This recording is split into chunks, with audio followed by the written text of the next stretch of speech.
many NATO ships as the U.S. representative, where he not only had to exhibit his technical skills, but also his diplomatic skills working with all those different nations. He came to Troy High School and established a terrific JROTC program there. He grew it from about 120 to 400 in a couple of years and took them to national and state championships. Then, 2 years ago, he established the first cybersecurity program in the high schools in the United States and has already won state and national champions at that. But he does something else with his students, which I think is, to me, very commendable. He wants them to get involved in community service. Do something where you volunteer somewhere to help out and not get anything back as far as any monetary reward, but just helping out in the community. He contacted me, since I'm in charge of the Memorial Day program, and said, do you have opportunities? I said, we got lots of them. We have them come in February, March, preparing and painting crosses, coming on Friday to distribute 4,000 crosses throughout the cemetery, coming back on Saturday to help the volunteers, and then coming on Tuesday to help pick everything up. Can they do that? He said, we'll have them there.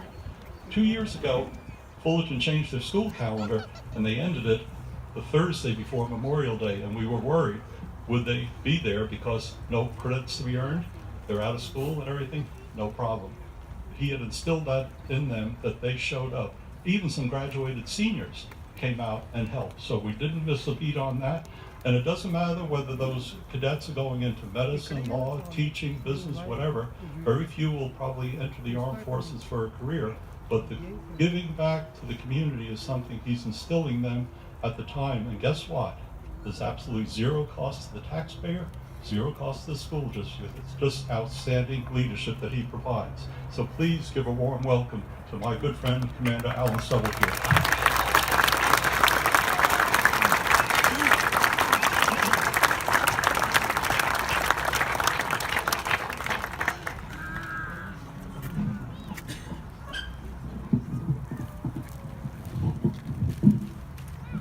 Good morning.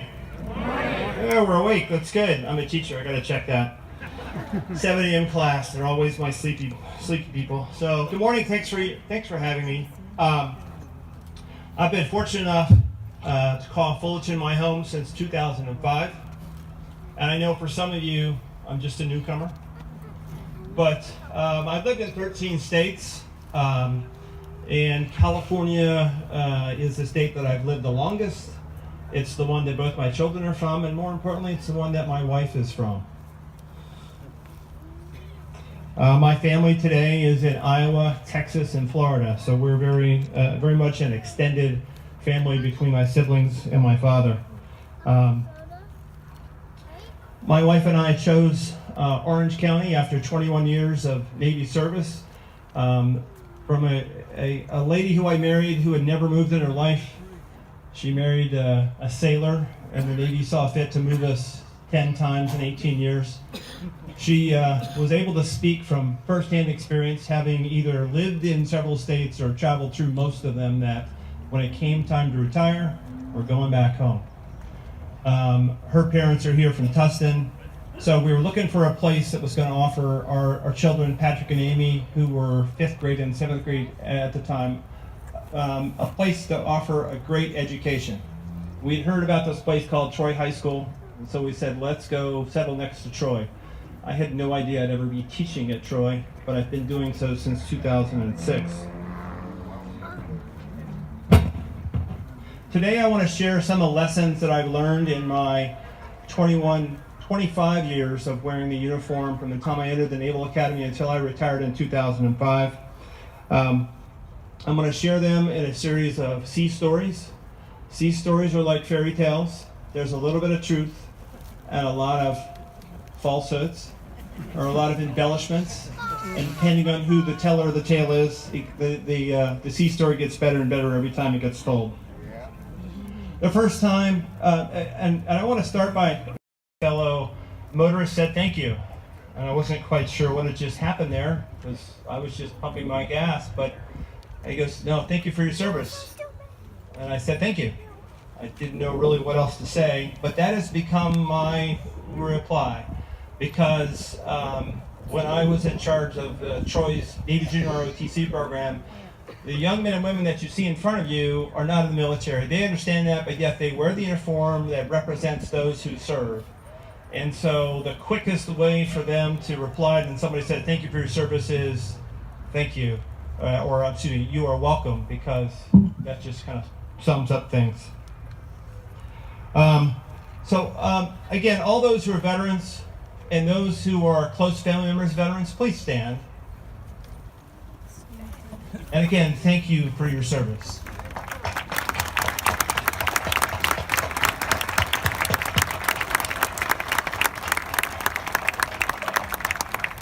On September 11th, 2001, my duty station was as commanding officer of the Naval ROTC program in New York City. I was teaching at the New York Maritime College, 15 short miles from the World Trade Center. Having walked outside and watching the towers burn for about 10 minutes, I figured out, okay, it's time to do something. I went to the college president's office, and it was there that he and I and the dean of students were trying to figure out what was next.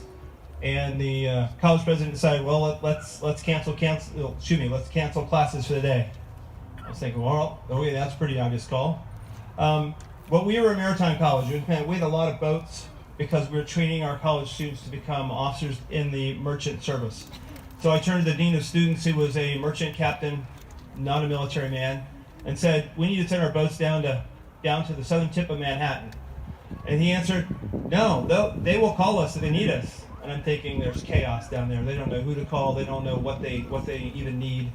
But I let that pass. But my lesson from that is, in time of crisis, don't expect for others to tell you what to do. You have to decide for yourself what needs to get done. And if you do something, others will follow. As I left the president's office, I went to the Naval ROTC offices, and there was a TV that was on. My staff was watching the news. It was the first time I'd had a chance to see the TV. For most of you, if you were not in New York City, you knew more about what was going on than those of us in New York, because we were watching things burn, but we didn't know why. We didn't really know what had happened. We had no idea that something had just crashed into the Pentagon. But as I watched that TV screen, they flashed across the bottom of the screen that the airspace across the U.S. is closed. And as an active duty officer, I knew right then we were at war. I didn't know who against. I didn't know why. But for those of us in uniform, it's time to buckle up. A few minutes later, Midshipman King came running up to me and he goes, "Sir, what are my orders?" Midshipman King had been in college for 2 weeks. He'd been part of our Navy ROTC program for 2 weeks. And yet he already knew it was time to serve. But my reply, all that I could offer him was, Mr. King, in 4 years after you get your commission, then that will be the time that we as a nation are going to call upon you for your service. Later on that afternoon, I was finally able to reach out and call my wife via cell phone. Cell phone coverage in New York City was absolutely horrible that day. Everybody was trying to use there. One of the towers had a very large cell phone repeater that went down. And so as I'm explaining to her that I'm going to be late that day for obvious reasons, she said, "I'm going to be late too." And I had to pause and ask the question, why? Because you're a reading coach at our children's school. You're 30 miles away from Manhattan. Why are you going to be late? She goes, all of the teachers and all the staff, we are waiting here until every child gets picked up. And the realization was, a lot of kids have lost their parents that day. They had lost their parents because they worked in an office building. Now, if you're a terrorist, if you're somebody who wants to conduct a war against the U.S., I wear the uniform. I have the training, I have the skills, bring it on. But to go after somebody that works in an office building, that's pretty low. I've memorized most of this, but I've got to keep up. Thank you. Prior to 9/11, my father served in the Army he enlisted for 2 years, then later on went to college and was commissioned as a second lieutenant as a quartermaster. My second, third years of life was down in Fort Benning, Georgia. Despite that young age, I still have some faint memories of helicopters flying overhead and some very red mud. So later on, when I was in high school, my dad relayed 2 lessons that he had learned in his time. One was enlisted to make things happen. when he reported to take command of his company, he had a conversation with his first sergeant, and my dad's comment, or my dad's statement to the first sergeant was, "First sergeant, I'm commanding this company, but you're running this." As a high schooler, I really didn't quite understand what that was. Later on in life, I knew a lot about what that meant. Additionally, the Army tradition back in the 1960s was that on New Year's Day, all the officers would make a formal visit to the base commanding officer in their best uniform, white glove, name card in hand, and yet these new second lieutenants, none of them owned a complete set of uniforms. But they'd worked out a way so that they figured out who was going to show up first and made sure that that officer was fully clothed in the proper uniform, and then they'd switch off. And so by the end of the day, everybody had done their part, even though there was about 3 complete sets of uniforms amongst the 10 of them. So I entered the Naval Academy in July 1980, and Mother Nature threw me a quick lesson 1 month later. We were out on the Severn River in our second sailing lesson, and a squall, which is a localized, pretty violent thunderstorm, came down the Severn River. There were 4 of us in the sailboat plus a Navy ensign, and very quickly the sailboat capsized. Remember, this is a sea story, so some of it's right. There were jellyfish biting, there was hail, there was wind, there was rain. I promise. They eventually fished us out of the water, and they put us back on the pier, and they counted our noses 3 times to make sure that we were all there and everybody was okay, and we were. And the seniors really didn't give us much sympathy because we were plebes, we were freshmen in the Naval Academy. It was time to move on to the next evolution. And I'm sitting there thinking, I've been in the Navy less than a month and I lost my first boat. The next summer I was on board a guided missile submarine. We were in the U.S. Virgin Islands, and the captain called swim call. Where are my fellow sailors here? Okay, swim calls don't happen that much out at sea, despite what people think. And on a submarine, even fewer times. So on a submarine, you jump off the sail, which is the black part that's sticking up above the rest of the submarine, and then you swim around some, and to get back on board, you swim around to the bow. We were a nuclear-powered submarine. They didn't want us anywhere near the nuclear reactor back aft. And so you walk back up on the bow. Well, the bow's got some marine growth, and I wasn't paying very close attention. As I walked up, I slipped and did a face plant into that nice, soft metal deck. Came up missing a tooth. I have my first nickname in the Navy, a midshipman snaggletooth with a lisp.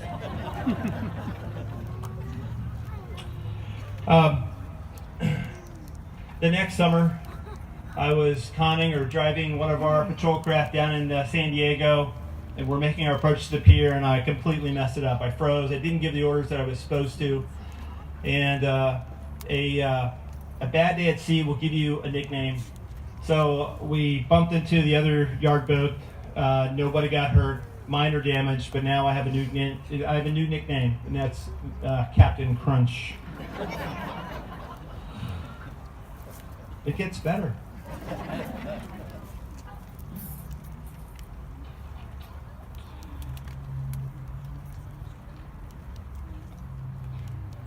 Now I'm going to move on to life when I was active duty after I'd got commissioned. My very first ship was going to be the USS Reuben James.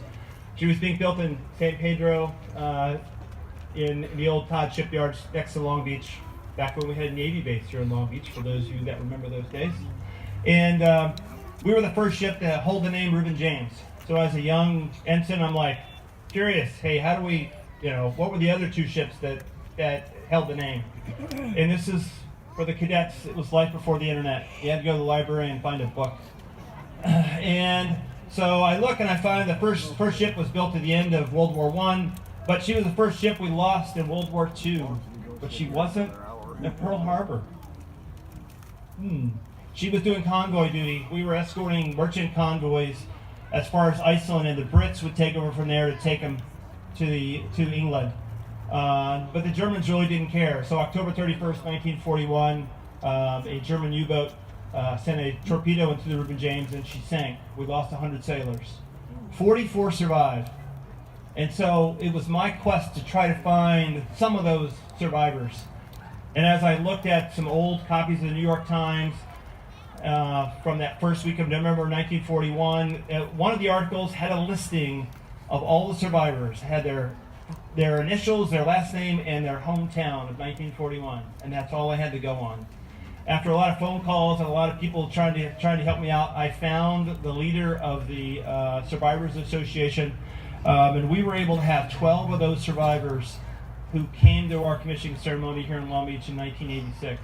They were able to pass on some of the traditions of what it was like to be on that first Reuben James. That really helped our ship.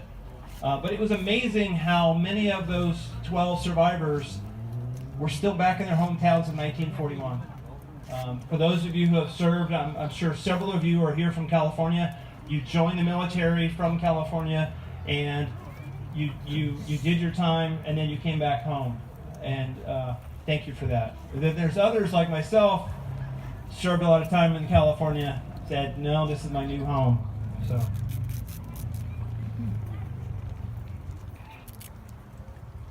Now it's time for another bad day at sea and a new nickname.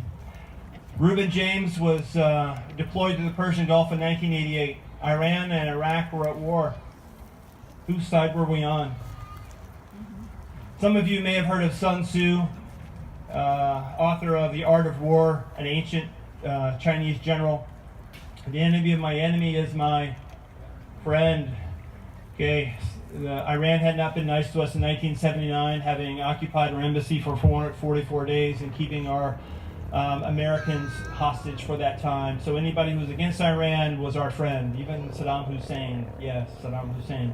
In 1988, we were supporting, we were there to make sure that the Persian Gulf was open and that oil tankers would be able to safely sail through that body of water.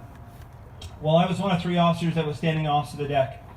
So 8 hours a day I was up there responsible for the operation of the ship, but not the weapons part. During my 3.5 months there, we found floating mines. There were times the missile launcher decided to be loaded with a live missile, and the combat weapons people didn't tell me. I was concerned, but then my mine watch, who was next to the missile launcher, was even more concerned. We were ordered to fire radar decoys at Iraqi aircraft as they were getting too close. We had large waves that showed up out of nowhere, and that mine watch suddenly got wet again. And as time went by, these things all seemed to happen on my watch. So the crew was starting to pass around the joke that whenever I was coming up on watch, everybody started donning their life jackets. My nickname now was Lieutenant Stubblefield. Trouble seemed to find us. We did a great job on that deployment. We returned home safe, and we also found out that Iran had tried on several occasions to test us, and we passed every one of them.